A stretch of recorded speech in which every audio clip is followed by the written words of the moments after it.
ఇది మాకెందుకు తెలియదు మాకు తెలుసు అని అనుకోకండి, తెలియని వాళ్ళ కోసం ఉపయోగపడుతుందని పెట్టాను. అందరికీ అన్నీ తెలిసిన ఎక్కడో ఏదో ఒకటి తెలియనితనం అనేది ఎవరికైనా ఉంటుంది. నా దగ్గర అయితే ఒక 10 మామిడికాయలు ఉన్నాయి. వాటిని ఏం చేద్దామా అనుకుంటే చిన్నప్పుడు అమ్మ వాళ్ళు చేసింది అయితే ఒకటి గుర్తుకొచ్చింది. ఒరుగు బద్దలు లేదా ఉప్పుల ముక్కలు అని కూడా అనేవాళ్ళు. ఇవి పచ్చడి కోసం లేకపోతే సంవత్సరం అంతా నిల్వ పెట్టుకునేవాళ్ళు, ఎప్పుడైనా మధ్యలో పప్పులోని కూరలోని వేసుకోవడానికి ఉపయోగపడతాయని. ఇవి వాటికి వండడానికి ఎలా ఉన్నా తినడానికే ఎక్కువ ఖర్చు అయిపోయేటివి. స్కూల్కి వెళ్ళేటప్పుడు కానీ ఆటలకు వెళ్ళేటప్పుడు కానీ పట్టుకెళ్ళిపోయే వాళ్ళం వీటిని. అలాగే తోటి పిల్లలకు కూడా పంచిపెట్టేవాళ్ళం. ఇప్పుడైతే బిస్కెట్లు చాక్లెట్లు తెచ్చుకుంటున్నారు, అప్పట్లో అయితే ఇవే ఎక్కువగా తినేవాళ్ళం కదా. ఎవరికి గుర్తుంది ఎలా తినడం.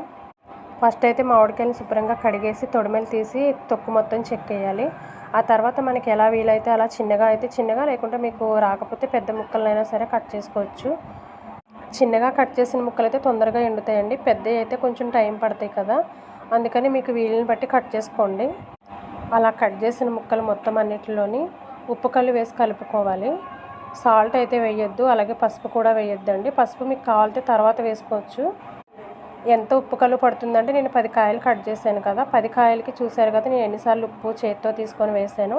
అలా వేసుకొని ఇలా మొత్తం ముక్కలకి మొత్తం పట్టించేయాలి. పట్టించిన ముక్కలను ఒక ప్లాస్టిక్ డబ్బాలో స్టోర్ చేసుకొని పక్కన పెట్టుకోవాలి. అది కూడా ఒక 3 రోజులు పక్కన పెట్టుకోవాలి. 3 రోజులు ఎందుకంటే ఊట బాగా వస్తుంది పక్కన పెట్టడం వల్ల.